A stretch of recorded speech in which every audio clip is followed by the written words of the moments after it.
look out in this crowd, I see so many advocates and families, many of whom have become friends, whose lives have been shattered by gun violence and who have made it their purpose to save other lives.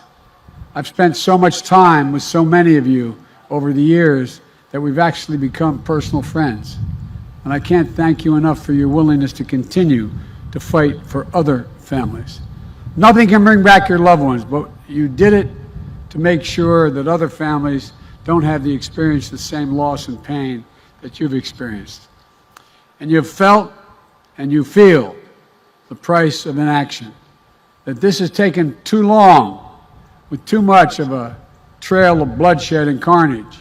And I know public policy can seem remote, technical, and distant from our everyday lives, but because of your work, your advocacy, your courage, lives will be saved today and tomorrow because of this.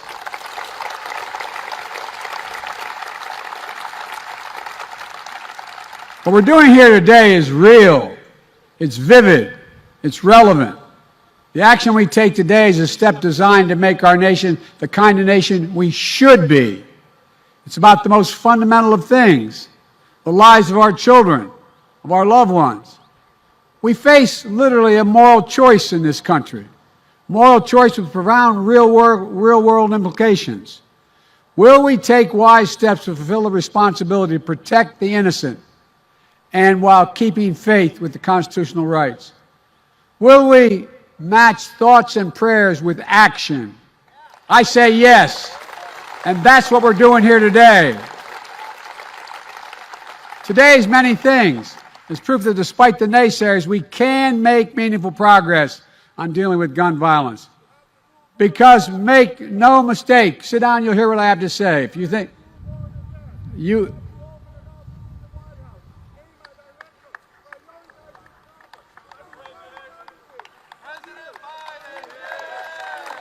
we have one. Let me finish my comments. Let him talk. Let him talk. No one, okay? Because make no mistake about it, this legislation is real progress, but more has to be done.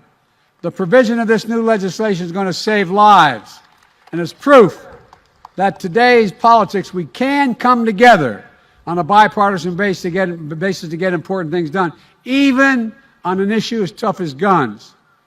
And one more thing. It's a call to action to all of us to do more. To take away from the legislature that's not what we can do. It's the takeaway from this is that now we're opening to get much more done. Senator Murphy has said, when you look at the biggest social issues America has faced throughout our history, quote, success begets success. And that's when you, quote, finally move that mountain. You can ignite a movement when you do that for more progress to follow. We finally moved that mountain, a mountain of opposition, obstruction, and indifference that stood in the way and stopped every effort at gun safety for 30 years in this nation. Now's the time to galvanize this movement because that's our duty to the people of this nation. That's what we owe those families in Buffalo, where a grocery store became a killing field. It's what we owe those families in Uvalde, where an elementary school became a killing field. That's what those families in Highland Park, where on July 4th a parade became a killing field. And that's what we owe all of those families represented here today and all over this country the past many years across our schools, places of worship, workplaces, stores, music festivals, nightclubs, and so many other everyday places that have turned into killing fields. And that's what we owe the families all across this nation, where every day tragic killings that don't make the headlines are more than passing mention, little more than passing mention in local news. Neighborhoods and streets have been turned into killing fields as well. Today's legislation is an important start. And here are the key things that it does. It provides $750 million in crisis intervention and red flag laws so the parent, a teacher, a counselor can flag for the court that a child, a student, a patient is exhibiting violent tendencies, threatening classmates, or experiencing suicidal thoughts that makes them a danger to themselves and to others. Fort Hood, Texas, 2009, 13 dead, 30 more injured. Marjorie Stoneman Douglas High School in Parkland, Florida, 1918, 17 dead, 17 injured. In both places, countless others suffering with invisible wounds. In both places, red flag laws could have stopped both those shooters. You know, this new law requires young people under 21 to go enhanced background checks before purchasing a gun. How many more mass shootings do we have to see where a shooter is 17, 18 years old and able to get his hands on a weapon and go on a killing spree? You know, it closes a so-called boyfriend loophole. If you're convicted of assault against your girlfriend or boy, you can buy a gun. You can't do it. According to a recent study, over 50% of mass shootings, the shooter shot a family member or a partner. So if we keep guns out of the hands of domestic abusers, we can save the lives of their partners. And we can also stop more mass shootings. One, this law includes the first ever federal law that makes gun trafficking and straw purchase explicit federal crimes. It clarifies who needs to register as a federal licensed gun dealer and run background checks before selling a single weapon. It invests in anti-violence programs and work directly with the communities most at risk for gun crimes. And this law also provides funding vital for funding to address the youth mental health crisis in this country, including the trauma experienced by the survivors of gun violence. Will not save every life from the epidemic of gun violence, but if this law had been in place years ago, even this last year, lives would have been saved. It matters. It matters. But it's not enough, and we all know that. In preparation for today's signing, I asked to send me their story, people to send me their stories about their experience with gun violence. I received over 2,500 responses in 24 hours. Didn't get to read them all, but I read some. A 17-year-old wrote me saying, quote, "A school shooting sophomore year had shattered every sense of normalcy I've ever felt. Almost 3 years later, I still have nightmares." 24-year-old wrote about growing up in what was, quote, "seemingly endless era of gun violence." A 40-year-old wrote me about two friends shot and killed by abusive partners and former partners. Someone else wrote me about a 6-year-old child who, sitting near his father's coffin, was asking, quote, "Why is Daddy in that scary box? Wake up, Daddy.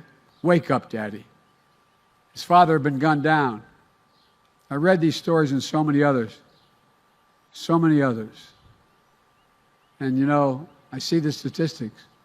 Over 40,000 people died from gunshot wounds last year in the United States.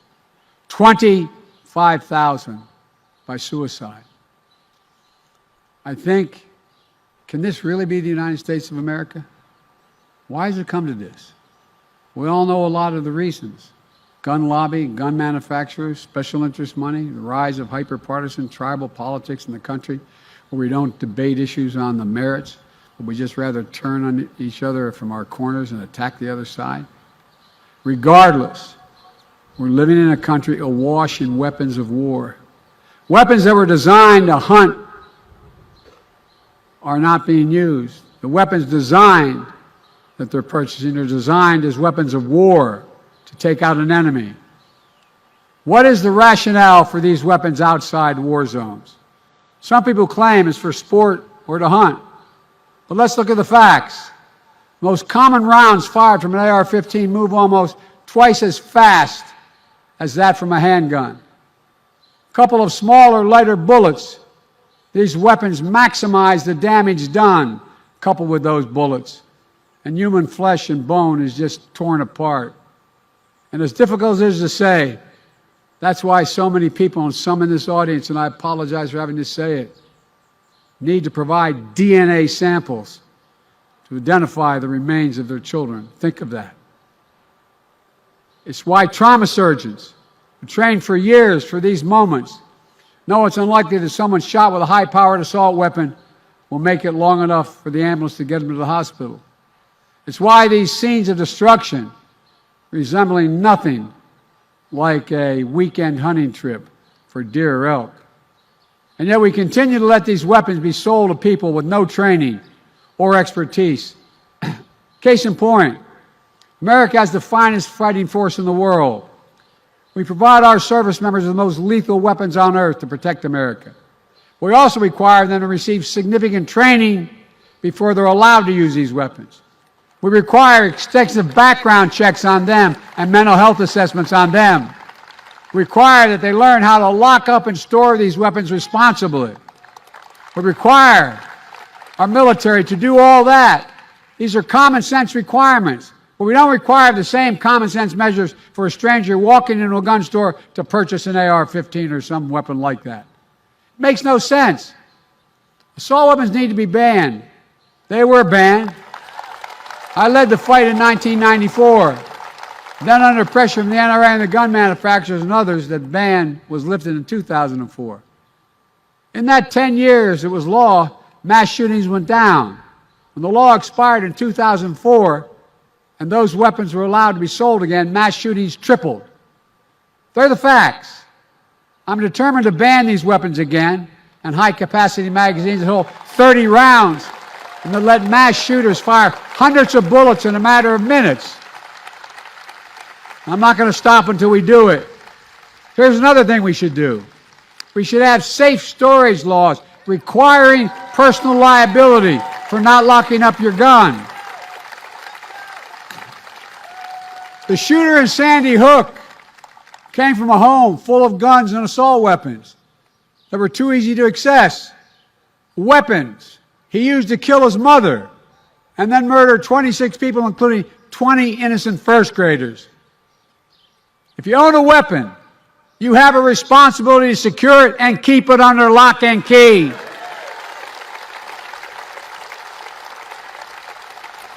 Responsible gun owners agree. No one else should have access to it, so lock it up. Have trigger locks. And if you don't, and something bad happens, you should be held responsible.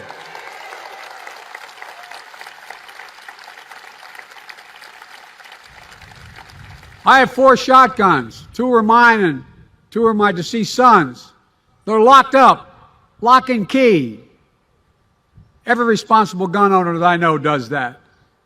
We should expand background checks to better keep guns out of the hands of felons, fugitives, and those under domestic violence restraining orders. Expanded background checks are something that the vast majority of Americans, including the majority of gun owners, agree on. My fellow Americans, none of what I'm talking about infringes on anyone's Second Amendment rights. I've said it many times. I support the Second Amendment. When guns are the #1 killer of children in the United States of America, let me say it again. Guns are the #1 killer of children in the United States. More than car accidents, more than cancer. And over the last 2 decades, more high school children have died from gunshots than on-duty police officers and active-duty military combined. Think of that. Then we can't just stand by. We can't let it happen any longer. With rights come responsibilities. Yes, there's a right to bear arms, but we also have a right to live freely, without fear for our lives, in a grocery store, in a classroom, in a playground, at a house of worship, in a store, at a workplace, a nightclub, a festival, in our neighborhoods, in our streets. The right to bear arms is not an absolute right that dominates all others. The perennial price for living in a community with others is being neighbors, of being fellow citizens, is that we obey the laws and customs that ensure that what the framers call domestic tranquility. That's what civilization is. That's what we have been at our best. That's what America must always be. A place where we preserve the rights but fulfill our responsibilities. I know this, there can be no greater responsibility than to do all we can to ensure the safety of our families, our children, and our fellow Americans.